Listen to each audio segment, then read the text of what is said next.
ಪಾಪಿ ಪಾಕಿಸ್ತಾನಕ್ಕೆ ಇನ್ನೂ ಕೂಡ ಕಾದಿದೆಯಾ ಮಾರಿ ಹಬ್ಬ ಅನ್ನುವಂತಹ ಪ್ರಶ್ನೆ ಬುದ್ಧಿ ಕಲ್ತಂತೆ ಕಾಣಿಸ್ತಾ ಇಲ್ಲ. ಮೇಲಿಂದ ಮೇಲೆ ಕಾಲ್ ಕೆರ್ಕೊಂಡು ಬರ್ತಾ ಇದೆ. ಅದಕ್ಕೆ ಪ್ರತಿಯಾಗಿ ಭಾರತ ಕೂಡ ತಿರುಗೇಟನ್ನ ಕೊಡ್ತಾ ಇದೆ.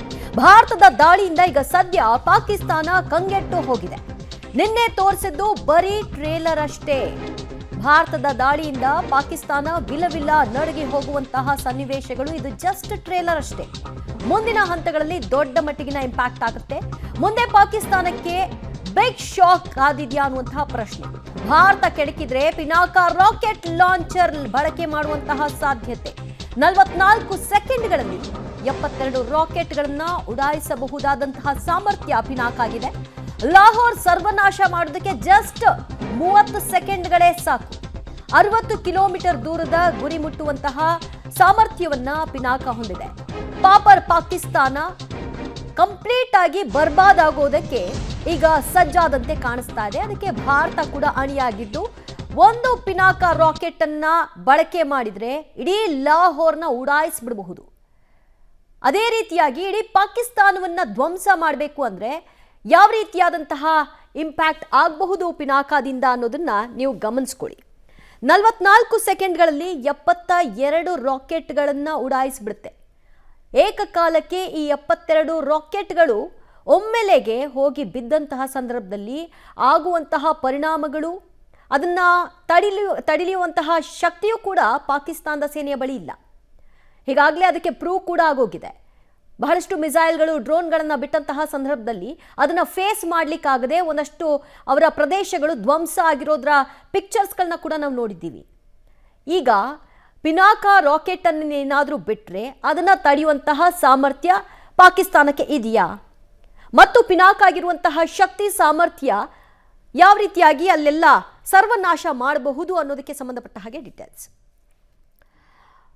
ನ್ಯೂಸ್ ಡೆಸ್ಕ್ ಇಂದ ನಮ್ಮ ಜೊತೆಗೆ ಅರುಣ್ ಲೈವ್ಗೆ ಜಾಯ್ನ್ ಆಗ್ತಾ ಇದ್ದಾರೆ. ಅರುಣ್, ಪಿನಾಕ ಕ್ಷಿಪಣಿ ಜಸ್ಟ್ ಸಾಕು ಲಾಹೋರ್ನ ಉಡಾಯಿಸ್ಬಿಡೋಕೆ ಅಂತ ಇಡೀ ಪಾಕಿಸ್ತಾನವನ್ನ ಈ ರೀತಿಯಾಗಿ ನಿರ್ನಾಮ ಮಾಡಬೇಕು ಅಂತ ಶಪಥ ಮಾಡಿದ್ರೆ ಸೇನೆ, ಹಾಗಿದ್ರೆ ಎಷ್ಟು ಪಿನಾಕಗಳ ಬಳಕೆ ಆಗಬಹುದು? ಪಿನಾಕದ ಶಕ್ತಿ ಸಾಮರ್ಥ್ಯದ ಬಗ್ಗೆ ಹೇಳೋದಾದ್ರೆ ನೋಡಿ, ಪಿನಾಕ ಬಗ್ಗೆ ಹೇಳೋದಾದ್ರೆ ಇದೊಂದು ರೀತಿಯಾಗಿ ಈಗ ಮಲ್ಟಿ ರಾಕೆಟ್ ಲಾಂಚರ್ ನಮ್ಮ ಹತ್ರ ಇರುವಂಥದ್ದು, MBRL ಅಂತ ಕರಿತೀವಿ ನಾವು ಅದನ್ನ. ಸೊ ಇದರಲ್ಲಿ MK1, MK2, MK3 ಅನ್ನುವಂಥದ್ದು ಇದೆ. ಈಗ ಸ್ಟಾರ್ಟಿಂಗ್ ರೇಂಜಲ್ಲಿ ನಮ್ಮ ಹತ್ರ ಇದ್ದಿದ್ದ ಆರಂಭದಲ್ಲಿ 30 ಕಿಲೋಮೀಟರ್ ರೇಂಜ್ವರೆಗೂ ಇದ್ದಿದ್ದು. ಅದಾದ ನಂತರ ಅದನ್ನ ಡೆವಲಪ್ ಅನ್ನ ಮಾಡ್ಕೊಂಡ್ವಿ. 60ರಿಂದ 70 ಕಿಲೋಮೀಟರ್ ಟಾರ್ಗೆಟ್ ಅನ್ನು ಹೊಡಿಬಹುದು.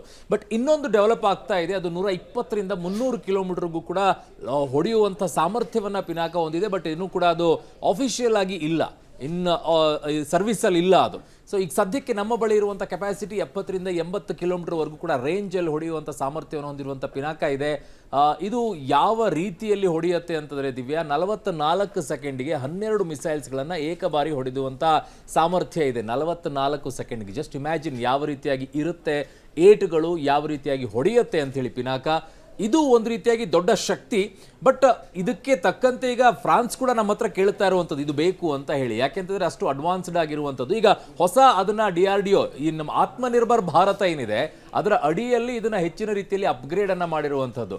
ಈಗ ಅದಕ್ಕೆ ಹೊಸ ಟೆಕ್ನಾಲಜಿ ಏನು ಬಂದಿದೆ ಅಂತಂದ್ರೆ ಒಂದು ಟಾರ್ಗೆಟ್ ಅನ್ನ ಇಟ್ಬಿಟ್ಟು ಹೊಡೆಯೋದಷ್ಟೇ ಅಲ್ಲ, ಪರ್ಟಿಕ್ಯುಲರ್ ಆಗಿ ಇಂತಹ ಜಾಗದಲ್ಲೇ ಹೋಗಿ ಹೊಡಿಬೇಕು ಅನ್ನುವಂಥದ್ದನ್ನು ಕೂಡ ಈಗ ಸೆಟ್ ಅನ್ನ ಮಾಡಿರುವಂಥದ್ದು ಪಿನಾಕ. ಈ ಪಿನಾಕಲ್ ಕೂಡ ಏನಿದೆ, ಈ ಪಿನಾಕದಲ್ಲಿ ಇರುವಂಥ ಹೊಸ ಸೆಟಪ್ ಅನ್ನ ನಾವು ಈ ಬಾರಿ ಅದನ್ನ ಪ್ರಯೋಗ ಮಾಡ್ತೀವಾ ಇಲ್ವಾ ಅನ್ನುವಂಥದ್ದನ್ನು ನೋಡಬೇಕು. ಬಟ್ 70 ಕಿಲೋಮೀಟರ್ಸ್ ವರೆಗೂ ಕೂಡ ಈಗ ಪೂಂಚ್ ಸೆಕ್ಟರ್ನಲ್ಲಿ ಅದೆಲ್ಲ ಹೊಡೆಯುವಂಥ ಪ್ರಯತ್ನ ನಡೀತಾ ಇದೆಯಲ್ಲ, ಅಲ್ಲಿ ಇದನ್ನ ಹೆಚ್ಚಿನ ರೀತಿಯಲ್ಲಿ ದೊಡ್ಡ ಮಟ್ಟದಲ್ಲಿ ಬಳಕೆ ಮಾಡುವಂತಹ ಸಾಧ್ಯತೆಗಳು ಕೂಡ ಈಗ ಕಾಣಿಸ್ಕೊಳ್ತಾ ಇದೆ. ಈಗ ಏನ್ ಮಾಡ್ತಾರೆ ಭಾರತ, ಫುಲ್ ಫ್ಲೆಡ್ಜ್ ಅಲ್ಲಿ ವಾರಿಗೆ ಹೋಗುವಂತ ಸಂದರ್ಭ ಆದ್ರೆ ಪಿನಾಕನ ಬಳಕೆ ಮಾಡಲೇಬೇಕಾಗತ್ತೆ ದಿವ್ಯಾ.